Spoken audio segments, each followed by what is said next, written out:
Where we're going to pick up is having kind of looked at, okay, most Americans come to the center. Um, we're going to talk about, because we come to the center in part, why we have a two-party system. You know, in some ways we're kind of centrist in nature, and it is one of the factors that explains the two-party system, but there's multiple ones. We are not like other democratic countries, other kind of, countries that have a multi-party system, and you see this in other places where there's 5 to 10 different, political parties, and governments therefore dependent on coalition governments. A lot of frequent kind of, shuffling of the deck in those European countries as a result. We have a two-party system and have pretty much always had a two-party system. And there's a number of reasons why. So you could picture a question, where the question is, why a two-party system? And the first thing that you'd probably talk about is institutional factors, meaning there are a number of things in terms of how we structure our elections that tip the balance of power towards the two-party system, that essentially don't favor third-party candidates. The first thing that you talk about is that we had, this is, important terminology, but kind of confusing if you were to just look at it on its own. We, in terms of our congressional elections, have single-member district elections. Now, what that essentially is a congressional version of the winner-take-all system. If you win a plurality or a majority of the vote, you get the seat. In other democratic countries, they do more of a proportional representation, where let's say there's a state and there's 10 seats, there's 10 representatives that serve that particular state. Well, whatever percentage of the vote your party gets, that's the percentage of seats you get. So in a 10-member district, capturing 10% of the vote gives you one seat. And it's a way to give third-party candidates representation in proportion to the vote that they get. It's interesting. What it leads to is, like I said, coalition governments. That 10% of the vote is not particularly significant, right? But they do become kind of a kingmaker. The majority party might need them in order to broker deals. In order to pass legislation, you still need majority kind of consensus. So they might be the group that gets to get paired up with other more major groups and get policy concessions as a result. So it's an interesting system to think about. Again, with ours, the third-party candidate gets nothing. If you got 30% of the vote, but you didn't get the plurality or majority, tough luck, right? And we parallel that with our presidential electoral system. You know that as a winner-take-all system as well, where it doesn't matter what percentage of the vote you capture. If you don't capture the majority, you don't get any electoral votes. And what we'll look at today is third-party candidates who had a significant impact. But look at Ross Perot. We'll look at him in a little bit in more detail. 20 million votes, 19% of the vote, 0 electoral votes. How about Al Gore? Not Al Gore. How about Ralph Nader? What percentage of the electoral vote? How many electoral votes did he get yesterday from your study last night? 0, right? So,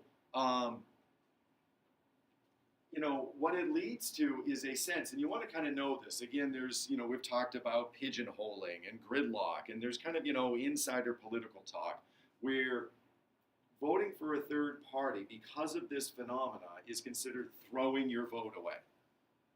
It's a wasted vote. You might as well not have voted.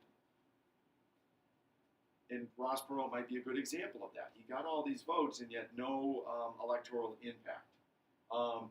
Furthermore, because of the the lack of electoral success, you don't often see third-party kind of candidates being having any kind of long-term success. And similarly, the lack of political effectiveness is a discouragement within government. We talked about party polarization. Well, one of the things that discourages kind of break-off factions within the party is government is based on coalitions. Government is based on finding a consensus by kind of, finding people to partner with. if you break off into your own kind of splinter, how are you going to get things done? So not only won't you get electoral success, you're not going to get anything passed within government if you become this kind of fringe group. The counterbalance, the argument, that says that voting for a third-party candidate or forming that splinter group is not a waste, would be the ones that say you got to think of it as a game of chicken. Can you picture that game? Where it's a lot of 50s kind of movies feature this, where two cars kind of go speeding towards each other, right? It was a macho game, stupid game, but you're speeding towards each other, and the idea is who's going to bail out first, who's going to kind of turn and avoid a head-on crash first. That's a game of chicken, right? Who's going to be chicken, scared. A third-party candidate's entry into the race is kind of like a game of chicken, and you probably saw that with Ralph Nader, right? He stayed in the race, and the idea was, I'm not turning the wheel. And eventually, one of the major parties is going to have to turn their wheel by giving me policy concessions, by agreeing to adopt part of my platform, and in exchange, I'll turn the wheel. I'll get out of the race, all right? So the idea is, third parties, even if they're not going to get elected, they play a valuable role because they force the parties to kind of come from the center and address issues that aren't normally addressed. And if you don't, I might just cost you an election. I might stay in long enough until there's a head-on crash. All right? So there's your analogy. What else? What else is a reason why we have a two-party system? Well, it's kind of in our cultural DNA, according to some political scientists. Believe it or not, when you look at American political culture, there is a history of moderation, deliberation, and compromise. All the America kind of, memes out there might suggest otherwise. I know sometimes we look like a bunch of yahoos. But there is this when you look at, like, let's say, the French Revolution and the extremes that they swung to, our kind of political history was one of, like I said, moderation and compromise. It didn't take us, Articles of Confederation to the Constitution. Constitution is anything if not this kind of thoughtful, rational document that is about kind of moderation when it comes to power. That is part of our tradition. You saw it in the maps that show us that we're purple, that we have this centrist nature. You can look at some divisive issues ever since the 1960s. When we became a little disenchanted with government following Watergate and Vietnam and things like that, there have been some major contentious issues that certainly divide us, and that might be a counterbalance to that. But overall, it's interesting if you were to poll people, people identify as Democrat or Republican, but where they are in particular issues is probably a little closer than you think. There's probably more moderates out there than anything. And actually, take the textbooks out from underneath your desk. I wanted to show you this chart yesterday, then I forgot.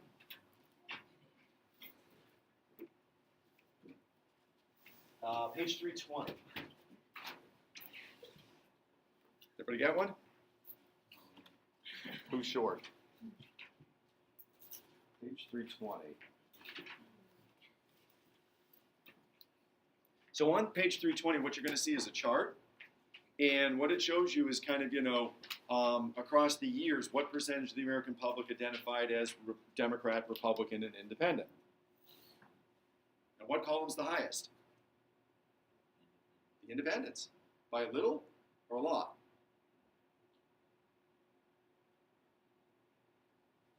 A healthy amount?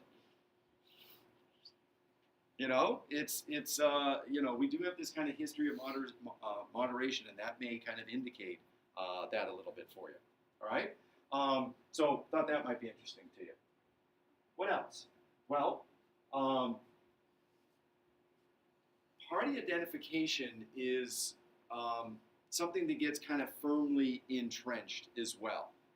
Parties have a history of having certain demographic groups benefit from their policies. And that in turn causes those demographic groups to become lifelong supporters. And then what do? They pass it on generation to generation.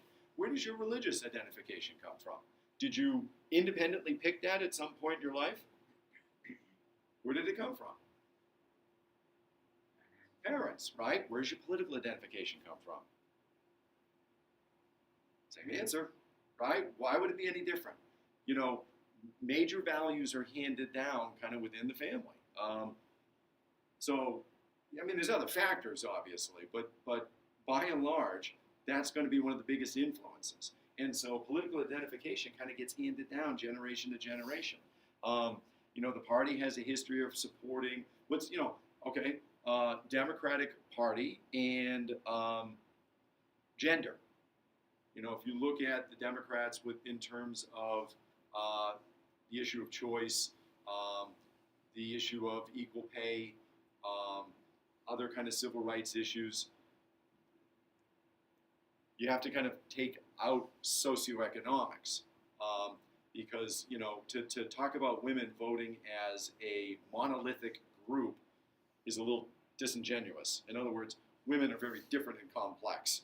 I know that because I'm married to one, and there's another little one running around the house who's very complex, right? Women are complex. They're not like just going to vote based on a single issue.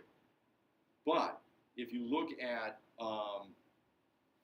you know, those particular issues, there's an historic identification with women and the Democratic Party. And that gets, again, kind of generational.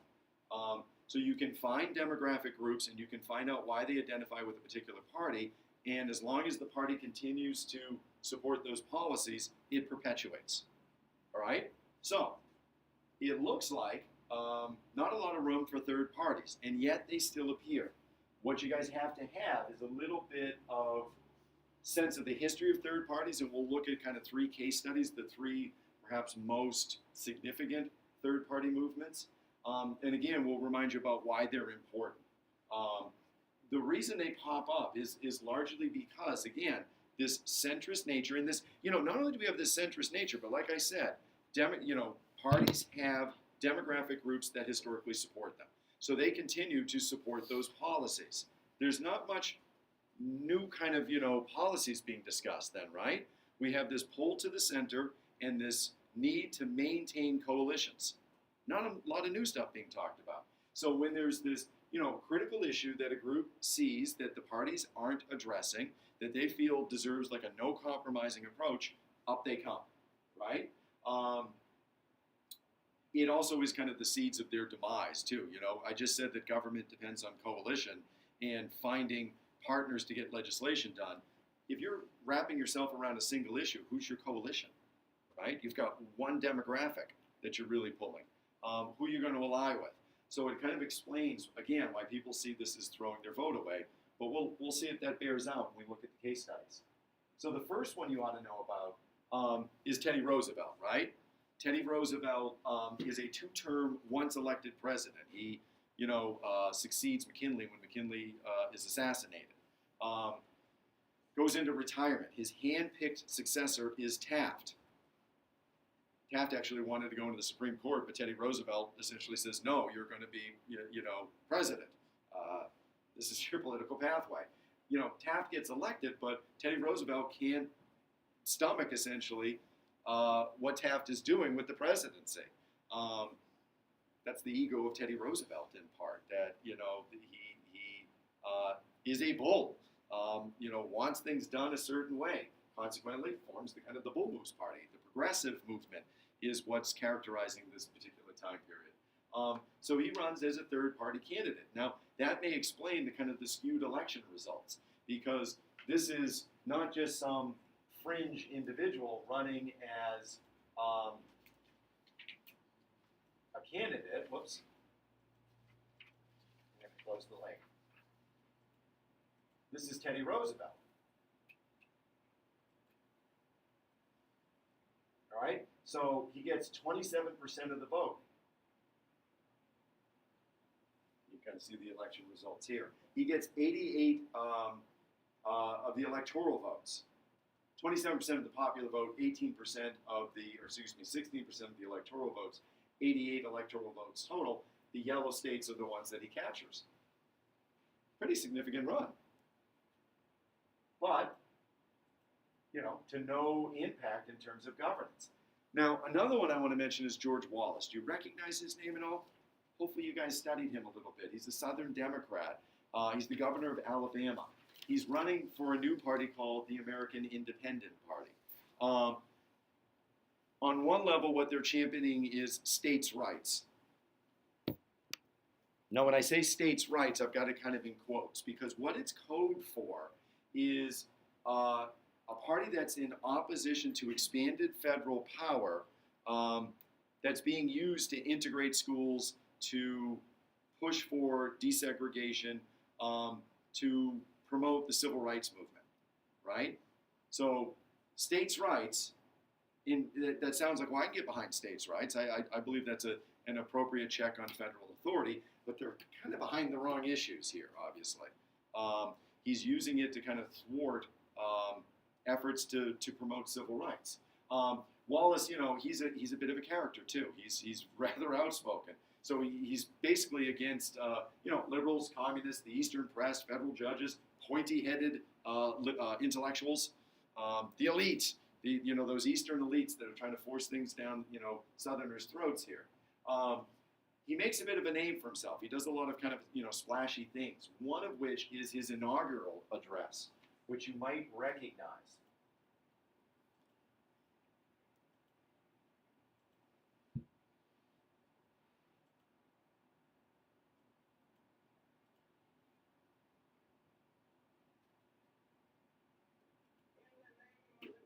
People that have ever trod this earth, I draw the line in the dust and toss the gauntlet before the feet of tyranny, and I say segregation now, segregation tomorrow, and segregation forever. That's a very famous quote. You guys recognize it? Segregation now, segregation tomorrow. Back to Washington, while our representatives who are here with us today, that from this day we are standing up, and the heel of tyranny does not fit the neck of an upright man. That we intend to take the offensive and carry our fight for freedom across this nation, wielding the balance of power we know we possess in the Southland. That we, not the insipid platforms of some sections, will determine in the next election who shall sit in the White House of the United States. So, again, what is he doing? He's talking, states' rights, freedom, but he's using those things that obviously get that kind of, zealous response to oppose federal efforts to promote civil rights. Here's another kind of, famous Wallace moment. And unfortunately, I can't figure out how to. I think this is archived enough that I can't quite figure out how to make it play. But if you can see, kind of here, he did a. There was a two students that had African American students who had made it into the University of Alabama, and according to the Civil Rights Act, they are guaranteed admission. In a public relations move, in a very deliberate and symbolic kind of move, he positioned himself as part of like a press conference. He knew the press were going to be there. He brings kind of the state, National Guard comes, and he blocks the door. Gives a speech, to kind of talk about this, and he basically is doing this kind of symbolically. He got himself in a little bit of hot water. He was afraid he was going to be arrested for this. He gets on the wrong side of the Kennedys about this, and so if I can figure out how to play the piece, it gets pretty interesting. But that's another key moment in his life. Here's a quick ad of his. Are more and more millions of Americans turning to Governor? Why are more and more millions of Americans turning to Governor Wallace? Follow as your children are bussed across town. As president, I shall, within the law, turn back the absolute control of the public school systems to the people of the respective states. Why are more and more millions of Americans turning to Governor Wallace? Open a little business and see what might happen. Oh boy. As president, I will stand up for your local police and firemen in protecting your safety and property.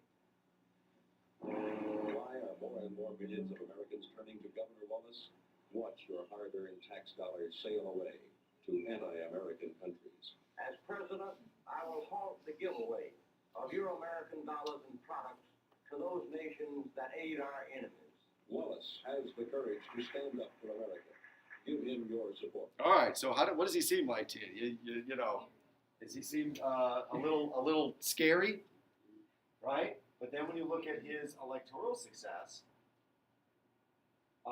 it's not insignificant. He gets 13% of the popular vote, 8% of the electoral vote, 45 electoral votes. Happens to be these states. Bit of a clustering there, isn't there? So that's William Wallace, or that's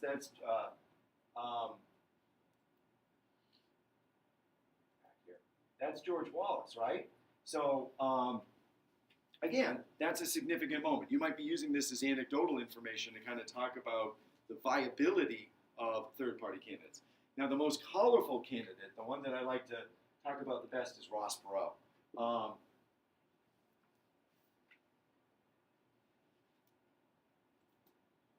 In part because he is just a character. You can kind of, and wait till you hear his accent. He's from Texas, and he's got this kind of great folksy way of kind of talking. So Ross Perot is a billionaire.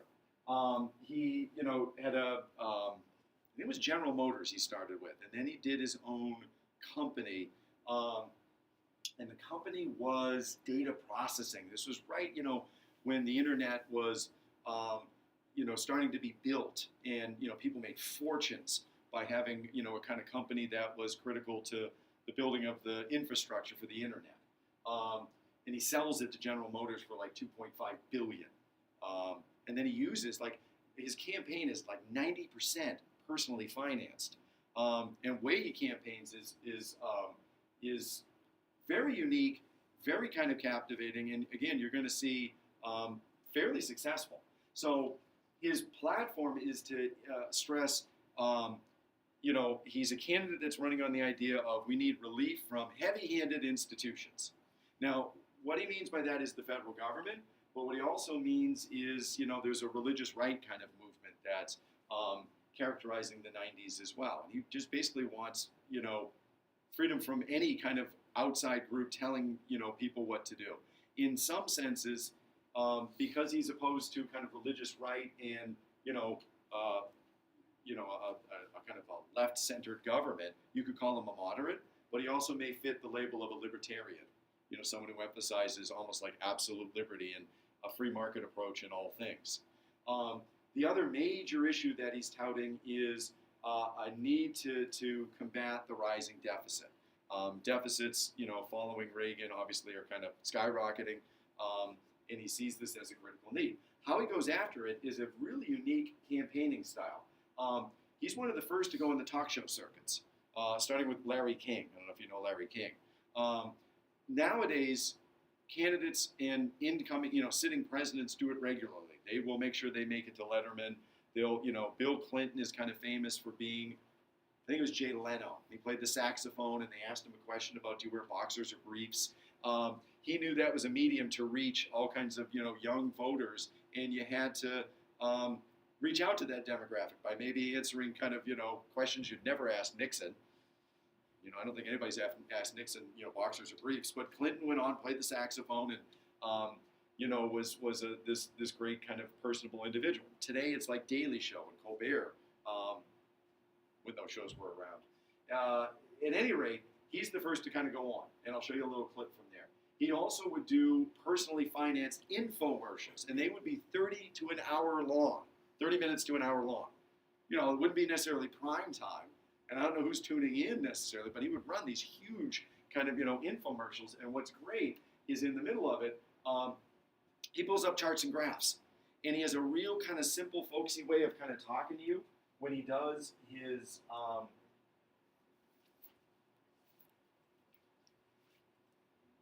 Let's go down to grassroots.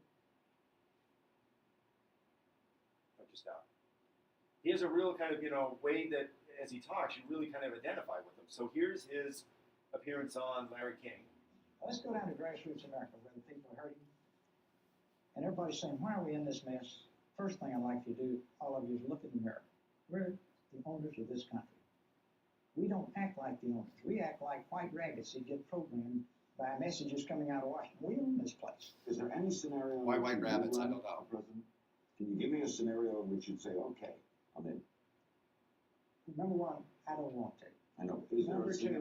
two, if you're that serious, you, the people, are that serious, you register me in 50 states. And if you're not willing to organize and do that, then this is all just talk.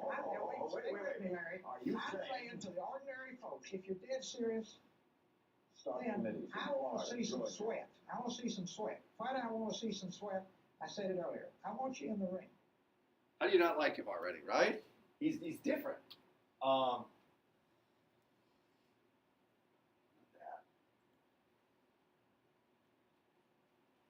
I close some things again. All right. So here's an infomercial. I gotta open it again. Ignoring the pundits and I open it. bypassing the scrutiny of the traditional press to get his message out, Perot created the first political infomercials to be broadcast on network television. A great young lady from Louisiana sent me this voodoo stick, and I will use it as my pointer tonight. And certainly it's appropriate because, as you and I know, we are indeed voodoo. Let's get right to work. Deep Let's voodoo. sort of do a quick summary of what we discussed before in terms of where we are, then we'll go to the solution. We're $4.1 trillion in debt. That's a staggering burden to pay to our children. It's unconscionable. Look at all the charts. Just this year, we ran up $341 billion in new debt, as we discussed the other night. That's our legislators and our president trying to buy our vote this year with what used to be our money. We're not that dumb. Look at him. Did you see the stack? He's going to be on for an hour, pulling up those charts and rattling off those figures. All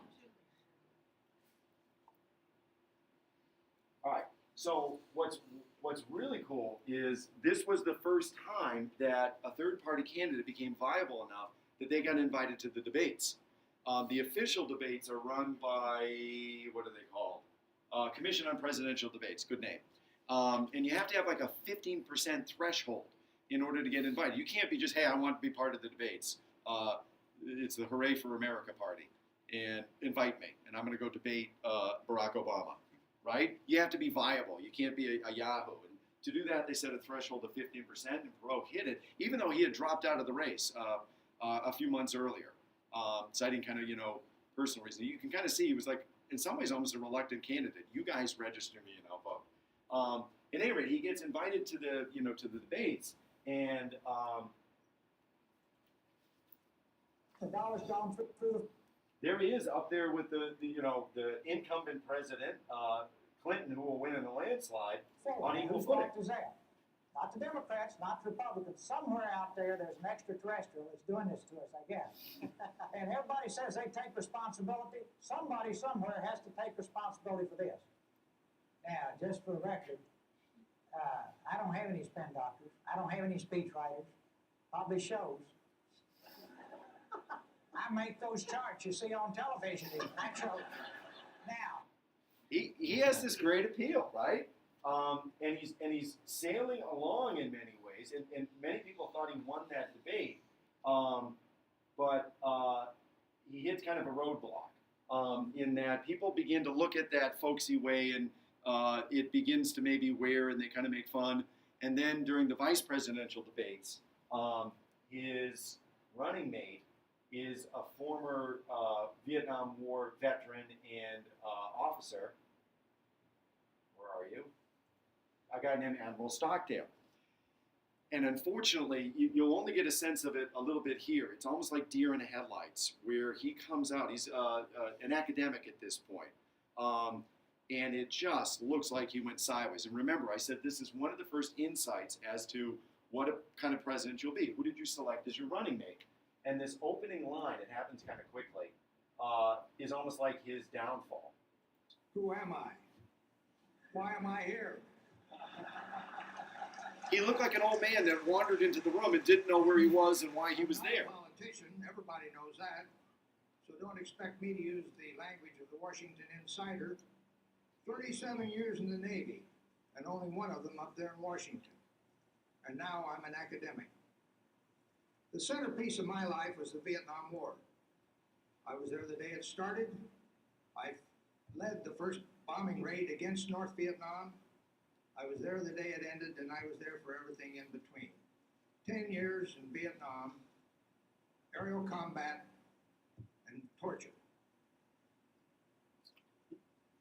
I know things about the Vietnam War better than anybody in the world. I know some things about the Vietnam War better than anybody in the world. And I know how governments, how American governments can be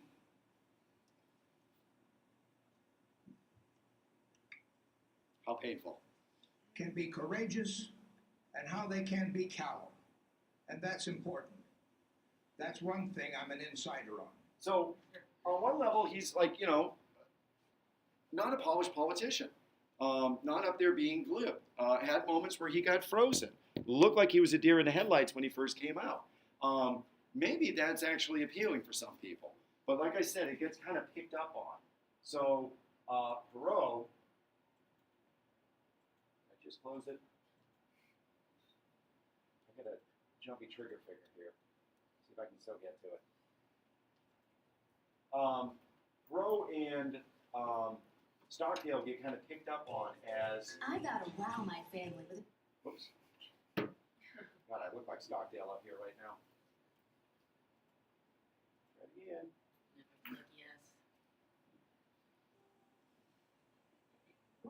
No.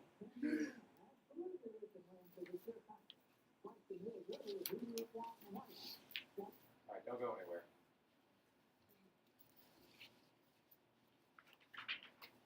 This was all going so well.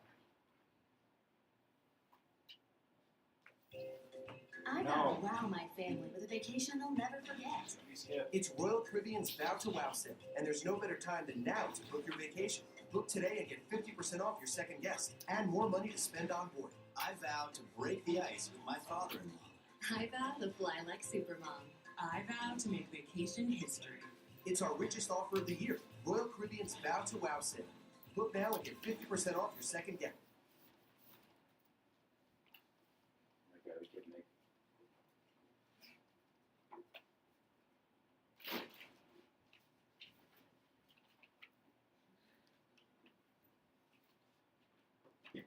Call 1-800-ROYAL-CARIBBEAN today.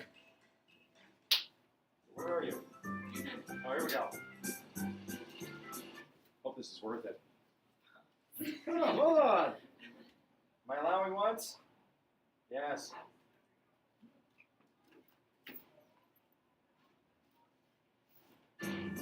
Beautiful day, isn't it, Admiral Stockdale? Yeah, I just adore driving. I just adore it. Where are we going? That don't matter. Just going for a ride. Just eating up the highway. See, we've been working real hard. This year's kind of like a joyride, so I say enjoy. You're the boss. That's right. Now, you want to hear some music? You'd like that, wouldn't you? Well, today you're going to get all the music you want. Oh, I don't believe it. Well, you see, is that how the game's played, Admiral? They can't put a transmitter out here so good, honest, decent American people can hear some nice country music, and I think that's just sad. Get a Ritzy. In gridlock. Well, there you go. Now, that was vintage. That was one of the finest moments in any debate I've ever seen. I mean, talk about pinning the tail on the donkey. That's just what you did. I mean, you were A1 in that debate. You had an H-bomb. Them other fellows had a slingshot. All right, so freeze real quick. Ping pong match.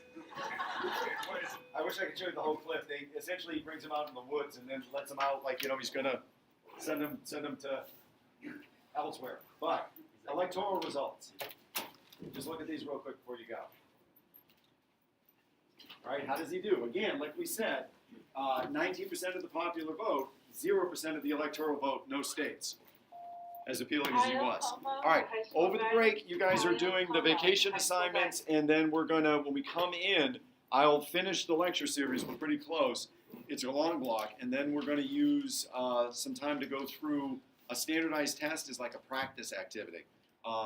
You'll see why when you come back, but have a great break. All right, guys.